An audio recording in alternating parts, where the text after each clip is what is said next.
ನಮ್ಮ ಕುಲಗುರುಗಳಾದಂಥ ನುಲಿಯ ಚಂದಯ್ಯ ಸ್ವಾಮಿಗಳ ಆಶೀರ್ವಾದದೊಂದಿಗೆ ಕೊಲಂಬೋ ಸಮುದಾಯದ ಎಲ್ಲ ಸ್ವಾಮೀಜಿಗಳನ್ನು ಸ್ಮರಿಸುತ್ತಾ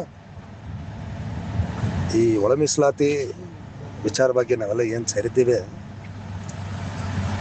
ಒಳ ಮೀಸಲಾತಿ ಅಂತ ಮಾಡಿರೋದೇ ಅವೈಜ್ಞಾನಿಕವಾದಂಥ ವಿಚಾರ ಆಗಿರೋದ್ರಿಂದ ಮೊದಲಿಗೆ ಒಳ ಮೀಸಲಾತಿ ಅಂತ ಮಾಡಿ ನಮ್ಮನ್ನೆಲ್ಲ ಒಟ್ಟುಗೂಡಿಸಿದಂಥ ಅಧಿಕಾರಿಗಳಿಗೆ, ರಾಜಕಾರಣಿಗಳಿಗೆ ಮೊದಲು ನಾವು ಅಭಿನಂದನೆ ಸಲ್ಲಿಸಬೇಕಾಗ್ತದೆ. ಕಾರಣ ಇಷ್ಟೇ, ನಾವೆಲ್ಲ ಯಾವಾಗಲೂ ಒಟ್ಟಿಗೆ ಸೇರುವಂಥ ಅವಕಾಶಗಳಾಗ್ತಿರ್ಲಿಲ್ಲ. ಆದರೆ ಇಂಥ ಒಂದು ಸಂದರ್ಭದಲ್ಲಿ ನಾವೆಲ್ಲ ಒಟ್ಟುಗೂಡಿದ್ದೀವಿ ಅಂತ ಅನ್ನೋದು, ಒಟ್ಟುಗೂಡಿರೋದಕ್ಕೆ ಸಂತೋಷ ಪಡಬೇಕು, ಒಂದು ಕಡೆ ವಿಪರ್ಯಾಸ ಕೂಡ. ಮುಂದಿನ ದಿನಗಳಲ್ಲಿ ನಾವೆಲ್ಲರೂ ಜಾಗೃತರಾಗಬೇಕು, ಜೊತೆಗೂಡಬೇಕು, ಒಗ್ಗಟ್ಟಿನಿಂದ ಮುನ್ನಡೆಯಬೇಕು.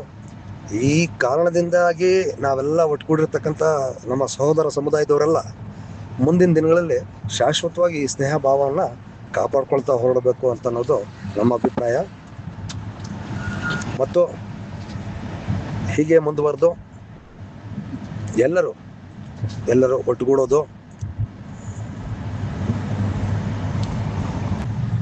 ಯಾವುದೇ ದ್ವೇಷ ವೈಮನಸ್ಯಗಳಿಂದ ನಾವುಗಳು ಮುಂದುವರಿಯೋಕ್ಕೆ ಸಾಧ್ಯವಾಗೋದಿಲ್ಲ.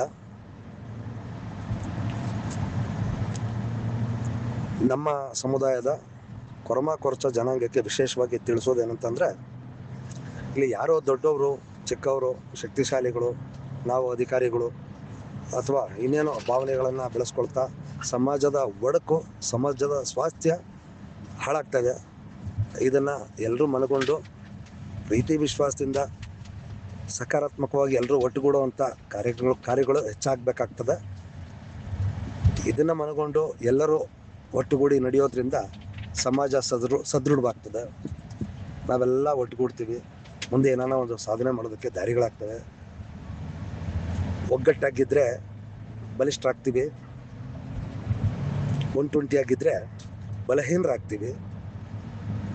ಇದನ್ನು ಎಲ್ಲರೂ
ಗುರು ಸೇವೆ ಮಾಡಿದರೆ ಗುರು ಸೇವೆ ಮಾಡಿದರೆ ಗುರು ಸೇವೆ ಮಾಡಿದರೆ ಇಹದಲ್ಲಿ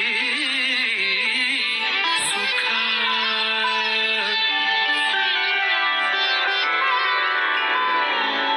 ಒಳ್ಳೇದಾಗ್ಲಿ. ಶರಣಾರ್ಥಿಗಳು.